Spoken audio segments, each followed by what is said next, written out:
지금 아주 부산이 절체절명의 순간이 왔는데, 부산이 이게 아니면 살아남기 힘든데, 이걸 가지고 좀 장난치는 분들이 계세요. 그래서 저희가 특별히 모시고 이야기를 나눠보도록 하겠습니다. 먼저 인사부터 합니다. 네, 안녕하십니까. 처음으로 출연을 합니다. 부산 사학갑의 국민의힘의 국회의원 이성권입니다. 재선 국회의원이고요. 오늘 논의를 할 부산 글로벌 허브 도시특별법을 다루고 있는 행정안전위원회 소속입니다. 그렇죠. 반갑습니다. 이게 왜 문제가 되는지, 네. 먼저 청년부터 한번 이야기 좀 해주시죠. 잘 아시다시피 부산이 과거에는 제2의 수도라고 부를 정도로 대한민국의 성장축이었습니다만 지금은 수도권 일극주의가 심화되고 지방 소멸이라는 공통의 과제를 안고 있습니다. 이걸 극복하기 위해서는 수도권을 그것을 뺏어오는 것보다는 오히려 그 각각의 지역이 잘할 수 있는 내용들을 가지고 성장 동력을 만들어내는 게 중요하겠죠. 그런 의미에서 부산이 잘할 수 있는 금융과 물류 또 시대에 맞는 첨단 산업을 지원 육성하겠다라는 게 그렇죠. 바로 글로벌 허브 도시특별법의 내용이다라고 생각을 하시면 될 것 같습니다. 뭐 예를 들어 제주도 같은 경우에는 자치법이 네. 있듯이 마찬가지로 부산도 방금 말씀하신 금융이라든지 여러 부분에서 필요한 건데, 문제는 부산시장 후보로 나온 민주당 전재수 후보가 이걸 가지고 지금 속된 말로 여기 붙었다 저기 붙었다 뭐 결국은 눈치 보다가 그죠 네. 부산시장 후보로 나온다는 분이 이걸 가지고 좀 눈치를 보는데 결국은 약속을 파기를 했단 말이에요. 네. 이 부분도 좀 말씀을 좀 해주시죠. 저는 전재수 의원 개인에 대한 평가에 앞서서 민주당 자체가 대국민 또 대부산 시민 사기극을 벌렸다. 부산 홀대를 위한 DNA가 발동했다라고 저는 생각을 합니다. 제가 이 말씀을 드리는 이유는 사실은 이 글로벌 허브 도시특별법이 만들어지는 성황 과정부터 행정안전위원회를 통과하기까지 한 2년에 가까운 시간이 걸렸는데 이 과정에 민주당과 전재수 의원이 한 게 제가 볼 때 하나도 없습니다. 그런데 본인들이 했다. 그리고 또 끝까지 이걸 최종적으로 국회에서 책임지겠다. 통과시키겠다고 했다는 것 자체가 첫 번째로 대국민 사기극을 벌렸고요. 두 번째로는 대통령이 이게 포퓰리즘적인 법안이다 라고 하면서 제동을 걸자 말자 바로 이 법안에는 부실한 내용이 있기 때문에 재설계해야 된다고 하면서 그렇죠. 그냥 밥상을 엎어버렸어요. 그런 측면에서 두 번째 사기극을 벌렸다라고 볼 수가 있습니다. 결국은 대통령 말 한마디에 자기 소신도 버리고 자기 약속도 버린 거잖아요. 그죠? 그렇죠. 자기가 분명히 페이스북에도 내가 끝까지 책임지겠다. 네. 내가 끝까지 책임지겠다. 내가 발의했으니까 책임지겠다는 얘기를 여러 번 했는데 대통령이 하지 마. 네. 했더니 네. 알겠습니다. 이러고 나서 바로 꼬리를 내렸는데 대통령이야 전국을 보니까 예를 들어 그럴 수 있다고 하지만 지금 부산시장 후보까지 나오는 사람이 부산 시민들이 이걸 어떻게 봐야 될까요? 네, 아무래도 이 법안 자체는 부산 국회의원 여야가 동시에 발의한 법입니다. 그렇죠. 21대 국회 때 민주당의 국회의원으로서는 박재호, 전재수, 최인호 그렇죠. 의원이 있었죠. 세 명이 공동 발의에 참여를 했고 22대 국회에서는 전재수 의원만 살아남았기 때문에 전재수 국회의원이 공동 발의자로 됐습니다. 그렇죠. 근데 중요한 건 이 법안을 발의했다고 해서 전재수 국회의원이 이 법안 내용을 만들거나 그렇죠. 그런 건 이 아니죠. 내용을 제대로 아는 게 아닌 것 같아요.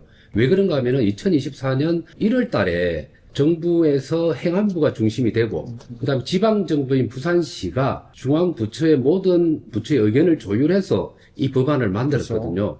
근데 행정부가 그러면 법을 발의를 하게 되면 국회에서는 논의 과정에 시간이 오래 걸립니다. 그걸 단축시키기 위해서 국회의원 의원 입법으로 발의를 하는데 그때 전재수 의원 이름을 넣어드렸던 거지. 그렇죠. 그러면 넣어드렸으면 적극적으로 국회에서 통과시키기 위해서 노력을 해야 되잖아요.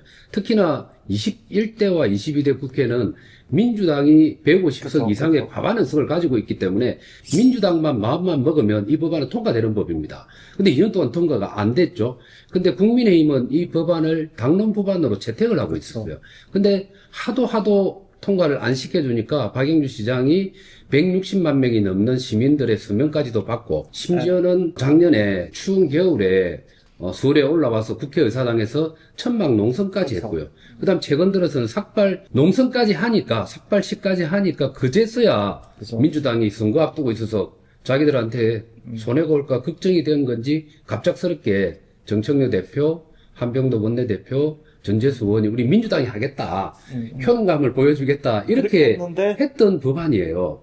그래서 결국은 박형준 시장의 엄청난 노력에 의해 가지고 행안위원회에서 통과까지 된 건데 행안위에서 통과가 행안위에서 됐죠. 통과돼서 그 그렇죠. 법사위로 올라갔던 거잖아요. 그렇죠. 여기서 바로 대통령이 국무회의를 하면서 이 법안은 포퓰리즘적인 요소가 있다라고 하면서 제동을 걸었던 것 때문이죠. 근데 이 과정에 전재수 의원은 법안을 만들 때부터 다수 의석을 접하고 있는 민주당 안에서 2년 동안에 민주당을 향해서 한 노력들이 없었던 것이고 선거가 다가오고 박영준 시장이 삭발까지 하니까 놀래가지고 그제서야 이걸 끝까지 책임지겠다. 효능감 있는 모습을 보여주겠다고 했는데 대통령 한마디에 그냥 바로 등을 돌려버리는. 그래서 부산 시민들을 기만한 일이라고 할 수밖에 없죠. 사실 기만 정도가 아니라 이게 이 말 바꾸기 그리고 쌩 까는 거는 참 전재수 후보만한 사람이 없는 것 같아요. 최근 그 까르띠에 시계도 계속 받았냐 안 받았냐 그거 하나 물었는데도 말하면 못하고 예. 심지어는 제가 깜짝 놀란 게 보좌관 4명이 지금 기소를 당했잖아요. 예. 그 막내가 24살밖에 안 돼요. 그렇죠. 예.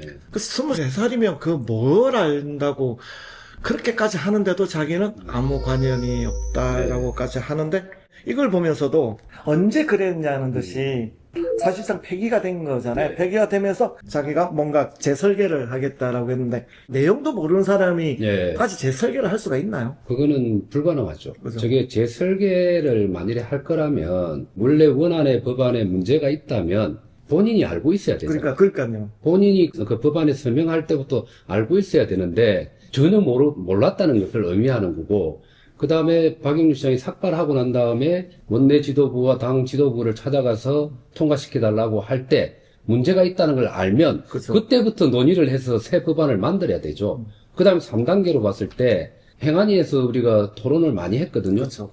행정안전위원회에서 법안심사소위원회에서 1차 논의를 하고 전체 논의에서 2차 하고 그전에는 공청회까지 열었습니다. 자, 문제가 있다고 인식이 되었다면 그때부터 의견을 내야 될 거잖아요. 자기들이 국회에서 다수 의석을 가지고 있으면 그 문제의식을 가지고 수정안을 그때 만들고 재설계를 그때 해도 되는 건데 딱 통과시켜 놓고 행안위에서 통과시켜 법사위 올려왔을 때 법사위라는 것은 각 상임위별로 법안 자체에 어떤 자구의 문제가 있거나 다른 법안하고 충돌되는 문제가 있는 것만 검증을 하고 논의를 하는 게 법사위예요. 내용적인 부분에 대해서는 법사위가 하는 데가 아닙니다.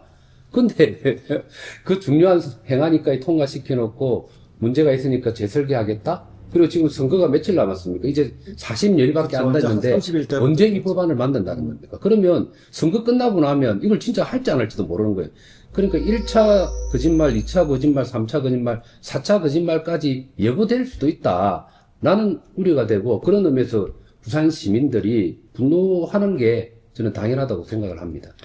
제가 제일 걱정인 게 뭐냐면 전재수 후보가 시장이 되었을 때 지금 이런 분위기라면 하다가 야 하지마 뭐 중앙에서 그러죠 하지마 이러면은 네 그럼 안 할게요 뭐 이런 그러니까 밀어붙이는 거 없이 그냥 네. 충분히 그러고도 남은 사람이라는 거잖아요. 그런 사람 믿고 시장을 맡길 수는 없는 거 아닙니까? 그러니까 우리가 정치인들에 있어서 덕목에 가장 중요한 것은 시민들과 약속을 그렇죠. 지키는, 유권자하고 약속을 지키는 것이 가장 중요한 덕목이라고 생각을 합니다. 왜냐하면 공적 권력을 갖고 있는 사람은 자기가 뱉은 말에 대한 책임을 져야 돼요. 근데 그게 수시로 바뀌게 되면 유권자들을 기만하는 것이고 유권자들을 속이는 것이고 유권자를 이용해 먹는 것이라고 봐야 되겠죠. 그런 의미에서는 이 법안 하나만 놓고서도 그런 태도를 수시로 그렇죠. 돌변해 나간다는 그 자체는 과연 신뢰를 할 수 있는 정치인인가에 대한 의문을 가질 수밖에 없고요.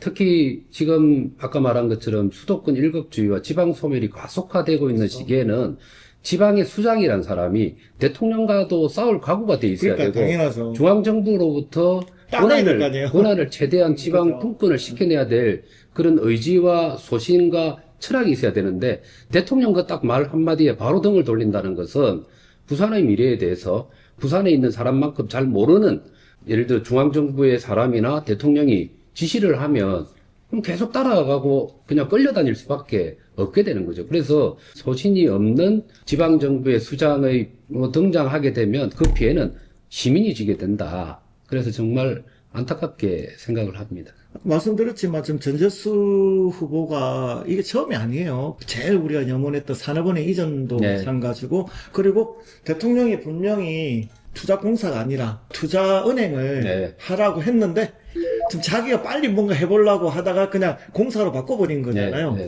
네. 이 부분도 마찬가지입니다. 부산 글로벌 허브 도시특별법에 대해서 민주당과 전재수 의원이 이중적인 태도를 보인 것처럼 산업은행 이전에 대해서도 똑같습니다. 이전 정부에서 산업은행 부산 이전을 국정과제로 채택을 하고 행정적 조치는 다 완료를 했습니다.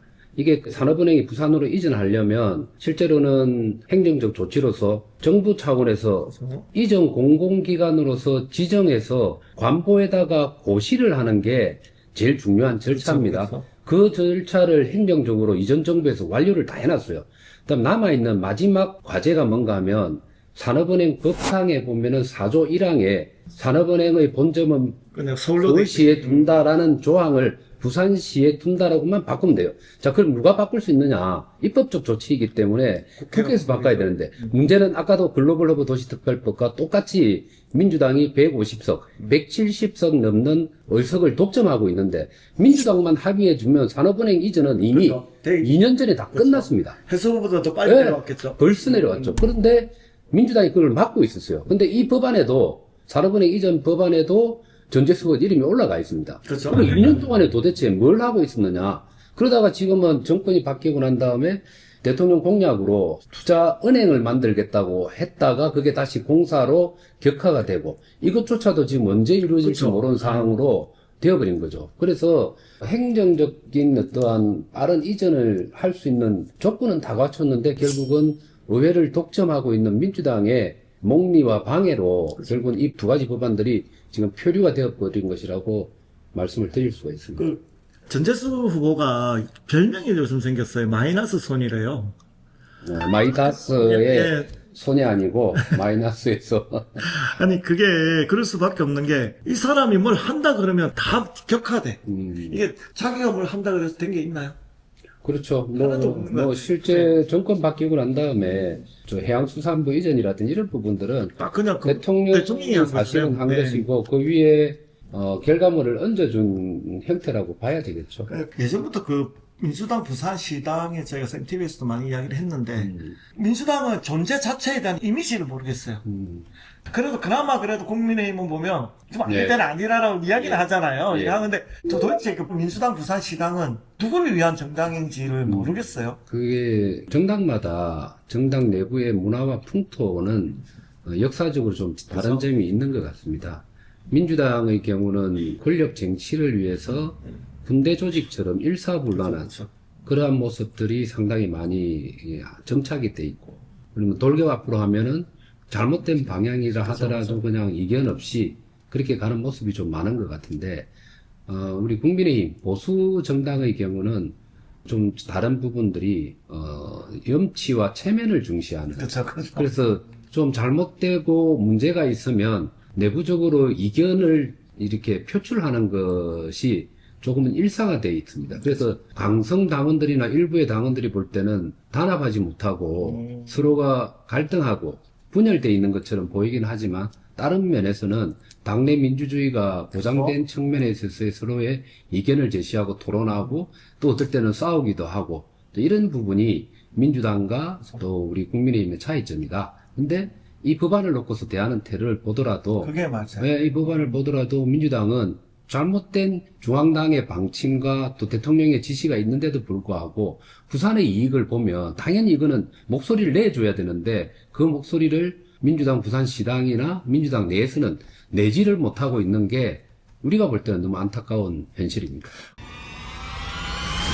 특정 후보에 대한 판단 여부를 떠나서 제가 꼭 좀 드리고 싶은 것은 하나를 보면 열을 알 수 있다라는 우리 속담이 있습니다. 전재수 후보 또 민주당의 지금까지 부산 발전에 대한 발언들과 실제적으로 취한 행동을 보면 진짜로 부산의 미래를 생각하는 것인지 아닌지를 알 수 있다고 생각합니다. 지금까지 논의해왔던 글로벌 허브 도시특별법에 대해서 이중적인 태도, 또 산업은행 이전과 관련해서 필요하다고 주장해왔지만 민주당 내에서 그것을 관철시키기 위한 노력들은 일절 없었던 점들, 이런 부분에 있어서는 그야말로 부산 시민을 표로만 생각한 전형적인 나쁜 의미의 정치적인 모습들을 보여왔다라고 생각을 합니다. 그런 의미에서는 부산 발전에 대한 진정성을 가지고 있는 국민의힘, 그리고 그런 법안과 정책들을 시민들한테 제시하고 끝까지 관철시키기에 노력해왔던 박영준 시장님을 비롯한 모든 공직자들에 대해서 우리 부산 시민 여러분들께서 제대로 좀 이해를 해주시고 다시 한 번 더 우리 당의 부족함이 있음에도 불구하고 다시 한 번 더 그런 발전을 위한, 부산의 성장을 위한 그런 애정에 대해서 관심과 지원을 좀 부탁드리도록 하겠습니다.